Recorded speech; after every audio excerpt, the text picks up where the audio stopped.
अयोध्या में राम मंदिर बनकर तैयार है। बस कुछ ही दिन बचे हैं जिसके बाद रामलला का प्राण प्रतिष्ठा के कार्यक्रम भव्य रूप से होगा।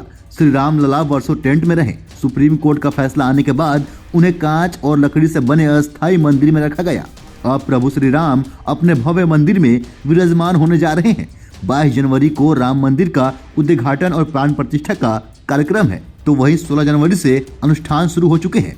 भगवान श्री राम का भव्य मंदिर पत्थरों से बना है। इन पत्थरों को खास तौर पर चुना गया है और हर पत्थर की ताकत पहचानने के लिए उसकी टेस्टिंग भी की गई है। बता दें कि कोलार गोल्ड फील्ड्स में स्थित भारत की अग्रणी जियोलॉजिकल टेस्टिंग लेबोरेटरी में इन पत्थरों की टेस्टिंग हुई है। National institute of rock mechanics जो कि बेंगलुरु में स्थित है, डॉक्टर HS वेंकटेश कहते हैं जो पत्थर सावधानी पूर्वक चुने गए हैं वो अनंत काल तक टिके रहेंगे। NIRM फिजिको मैकेनिकल एनालिसिस का इस्तेमाल करके पत्थरों की टेस्टिंग में मदद करने वाली नोडल एजेंसी है।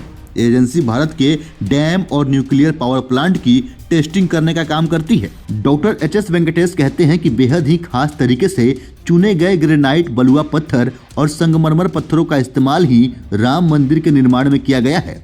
उन्होंने कहा कि राम मंदिर के निर्माण में इस्तेमाल किए गए ग्रेनाइट, बलुआ और संगमरमर के पत्थर के ब्लॉक का वैज्ञानिकों सिद्धांत और टूल्स का इस्तेमाल करके उनकी अखंडता को गंभीर रूप से मूल्यांकन किया गया है। तो वहीं अनुमान लगाया गया है कि ग्रेनाइट के 2700 बड़े ब्लॉक, बलुआ पत्थर के 32,800 ब्लॉक और संगमरमर के 7200 ब्लॉक की टेस्टिंग की गई थी।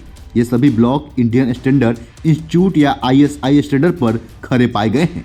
इसके बाद ही इन पत्थरों का इस्तेमाल मंदिर निर्माण में किया गया है। इसके बाद वेंकटेश कहते हैं कि इंजीनियर्ड न्यू के ठीक ऊपर ग्रेनाइट का इस्तेमाल किया गया है जो मंदिर के लिए 6.7 मीटर मोटा चबूतरा बनाता है। ग्रेनाइट कम से कम 21 लाख साल पुराना है। दक्षिण भारत के ओंगोल, चिमाकुर्ती, वारंगल और करीमनगर में सावधानी पूर्वक चुनी गई इन खदानों से पत्थरों को अयोध्या ले जाया गया है। फिर प्रत्येक ब्लॉक को सिम्ट हैमर जैसे आधुनिक साइंटिफिक टेस्टिंग से टेस्ट किया गया है। उन्होंने बताया कि संदिग्ध गुणवत्ता वाले सभी ब्लॉक को खदान हेडक्वार्टर पर ही रिजेक्ट कर दिया गया था। तो वहीं बता दें कि राम मंदिर की ऊपरी संरचना विशेष रूप से चयनित बलुआ पत्थर से बनी है। श्री राम जन्मभूमि तीर्थ क्षेत्र ट्रस्ट की मंदिर निर्माण समिति के अध्यक्ष नृपेंद्र मिश्रा कहते हैं राजस्थान से गुलाबी वंशी पहाड़पुर के पत्थरों का चयन किया गया है। ऐसे पता चलता है कि इस प्रसिद्ध बलुआ पत्थर का लगभग 4.75 लाख घन फीट स्रोत निकला है। तो वहीं डॉक्टर HS वेंकटेश ने कहा कि बलुआ पत्थर कम से कम 700 से 1 लाख वर्ष पुराना है। बलुआ पत्थर एक पसंदीदा पत्थर है जो तराशने के लिए काफी नरम है, लेकिन हवा के कटाव जैसे मौसमों का सामना करने के लिए पत्थर काफी कठोर है। वेंकटेश कहते हैं कि राम मंदिर के लिए इस्तेमाल किया गया संगमरमर पत्थर सफेद रंग का है।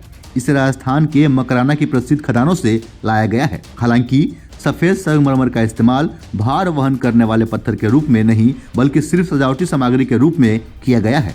खासकर मंदिर के गर्भगृह में संगमरमर का इस्तेमाल किया गया है। वैज्ञानिकों का अनुमान है कि संगमरमर का कम से कम 1450 साल पुराना है। तो वहीं चट्टानों की टेस्टिंग का नेतृत्व करने वाले डॉक्टर A राजन बाबू की टीम ने भी सभी चट्टानों का घनत्व, पोरोसिटी यानी संघनता, कंप्रेसिव पावर और इनकी ताकत की जांच की है। वहीं नक्काशीदार पिल्स का अल्ट्रासोनिक और इंफ्रारेड थर्मोग्राफिक टेक्निक के जरिए गैर विनाशकारी परीक्षण भी किया गया है। इसके बाद वेंकटेश कहते हैं कि राष्ट्रीय प्रतिष्ठा की इस अनूठी मंदिर निर्माण परियोजना में योगदान देना एक सुखद और भक्तिपूर्ण अनुभव था। उन्होंने दावा किया कि जहां तक चट्टानों का सवाल है, हम गारंटी दे सकते हैं कि वो 1000 साल से भी अधिक समय तक जीवित रहेगी। बता दें कि अयोध्या में बन रहे राम मंदिर में 22 जनवरी को दोपहर 12:30 बजे रामलला की प्राण प्रतिष्ठा होगी।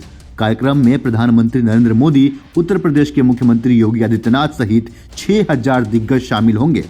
इनमें 4000 संत भी शामिल होंगे। बाकी इस पर आपकी क्या राय है? अपने हिस्सों का राय हमें कमेंट के जरिए अवश्य बताएं। फिलहाल के लिए इतना ही। ऐसे ही अन्य खबरों को देखने के लिए बने रहें सहारा समय के साथ। नमस्कार।